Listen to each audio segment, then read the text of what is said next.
नमस्कार। India debate में आप सबका स्वागत है। मैं हूं आशुतोष पाठक। आज शनिवार है। शनिवार में आज हम आपके लिए एक बड़ी खबर लाए हैं और इसीलिए कहते हैं कि आप अपने दुश्मन को उनकी गलतियों, दुश्मन नहीं, आप राजनीतिक प्रतिद्वंदी को, अगर आप उनकी गलतियों को बार बार बार बार पर्दा डालते जाएंगे, उनको बचाते जाएंगे, उनको छोड़ते जाएंगे, तो वही हालत होगी जो कजाकिस्तान के एक बार एक व्यक्ति ने यहूदी के खिलाफ किया था। वही हुआ। मैंने इस बारे में एक कहानी सुनाई हुई है, रेफरेंस कुछ और था, तो आज उसे दोहराने की जरूरत नहीं है। लेकिन चाक चौबंद हो जाना चाहिए देवेंद्र फडणवीस को और केंद्रीय गृह मंत्री को। आखिर में वही हुआ। अब कुछ लोग कह रहे हैं कि नहीं, ये एक सोची समझी चाल है कि तुम अटैक करो हमारे ऊपर ताकि लोगों को ये ना लगे कि हम दोनों अंदर से मिले हुए हैं। बिल्कुल नहीं, ऐसी गलतफहमी बिल्कुल मत पालिए। मित्रों, दिशा सुशांत केस में आदित्य ठाकरे को गिरफ्तार नहीं किया जाना उद्धव ठाकरे के खिलाफ, आदित्य ठाकरे के खिलाफ सबूतों की झड़ी है। सबूतों की झड़ी है। इतना ही नहीं, रिया चक्रवर्ती के खिलाफ सबूतों की झड़ी है। लेकिन इनमें से किसी को गिरफ्तार नहीं किया जाना अंततः भारतीय जनता पार्टी के लिए नासूर बनता जा रहा है। और आज जो मैं कहानी आपको बताने वाला हूं, उससे आपको चीजें समझ में आ जाएंगी। हुआ ये कि माननीय आदित्य ठाकरे ने अब केंद्रीय गृह मंत्री के सुपुत्र जय शाह के खिलाफ मोर्चा खोल दिया है। बल्कि उनके माथे पर ही हाथ रख दिया। माथे पर हाथ इसलिए नहीं कि उनका आशीर्वाद उनको मिल रहा है, नहीं, ये कि अब केंद्रीय गृह मंत्री के सुपुत्र को ही निशाने पर ले लिया और उन्होंने कहा कि बीसीसीआई एंटी नेशनल एक्टिविटी में शामिल है। अब यह बात अगर केंद्रीय गृह मंत्री को समझ में नहीं आ रही है और देवेंद्र फडणवीस को समझ में नहीं आ रही है, तो हम उन्हें समझा भी नहीं सकते, उन्हें बता भी नहीं सकते।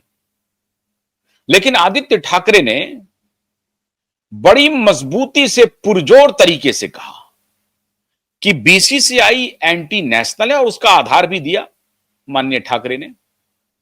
उसका आधार यह दिया कि जिस पाकिस्तानियों ने हमारे 26 परिवारों को उजाड़ दिया पहलगाम में, और जिसके बाद भारत सरकार ने ऑपरेशन सिंदूर लॉन्च किया, और ऑपरेशन सिंदूर अभी खत्म भी नहीं हुआ है, ऑपरेशन सिंदूर जारी है, उस पाकिस्तान के खिलाफ हम क्रिकेट कैसे खेल सकते हैं? और आईसीसी के चेयरमैन हैं जैसा, बीसीसीआई तो छोड़िए, इंटरनेशनल क्रिकेट काउंसिल के चेयरमैन हैं जैसा, आईसीसी के चेयरमैन होने के नाते उनके ऊपर यह सवाल सबसे ज्यादा बन जाता है।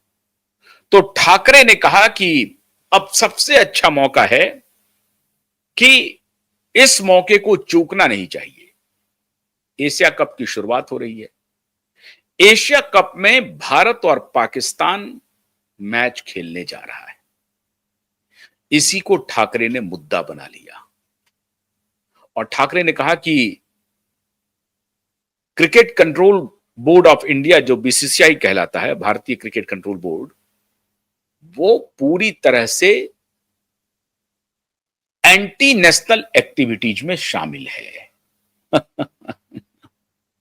मुझे कभी कभी हंसी आती है जब आदित्य ठाकरे खुद को राष्ट्रवादी बताता है। चेहरा देखिए इनका कि कैसे ये अपने चेहरे पर दूसरा मुखौटा चढ़ा लेता है राष्ट्रवाद का, और फिर राष्ट्रवाद के मुखौटे के तहत बाहर आ जाता है। सीधा निशाना उनका है केंद्रीय गृह मंत्री के सुपुत्र जय शाह के ऊपर।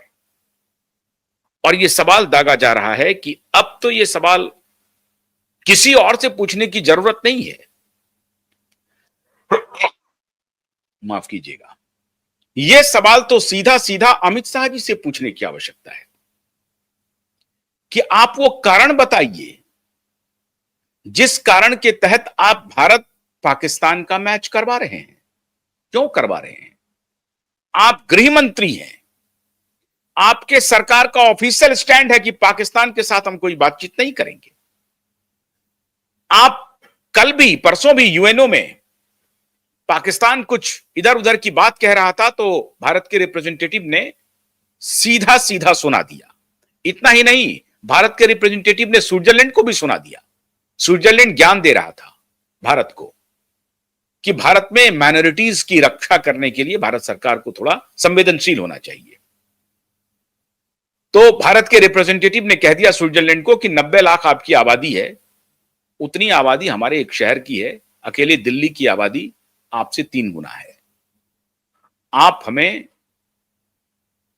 एथनिक टॉलरेंस और रिलीजियस टॉलरेंस के बारे में बताने की कोशिश ना करें, आप ज्ञान ना बांटें। स्पष्ट तरीके से कहा भारत सरकार ने, मजबूती से स्विट्जरलैंड को बताया कि आपकी हैसियत नहीं है, आपकी औकात नहीं है कि भारत जैसे इतने विशाल देश, इतने बहुभाषी देश, बहुसांप्रदायिक बहुत बहुत बहु संप्रदायवादी देश, बहुजातीय देश, ऐसे देश को आप शर्मन दें, ये गवारा नहीं करेंगे। भारत सरकार के रिप्रेजेंटेटिव ने, भारत ने के रिप्रेजेंटेटिव ने यूएनओ में बड़ी मजबूती से स्विट्जरलैंड को आईना दिखा दिया और पाकिस्तान को भी धोया। लेकिन यह सवाल है कि अगर भारत सरकार का यह ऑफिशियल स्टैंड है, अलग अलग फ्रंट पे जाकर के भारत सरकार पाकिस्तान की आलोचना कर रही है, पाकिस्तान को सीधा सीधा जवाब दे रही है, तो पाकिस्तान के साथ क्रिकेट क्यों खेल रहा है? कौन कह रहा है भारत को पाकिस्तान के साथ क्रिकेट खेलने के लिए? और इसमें ये एक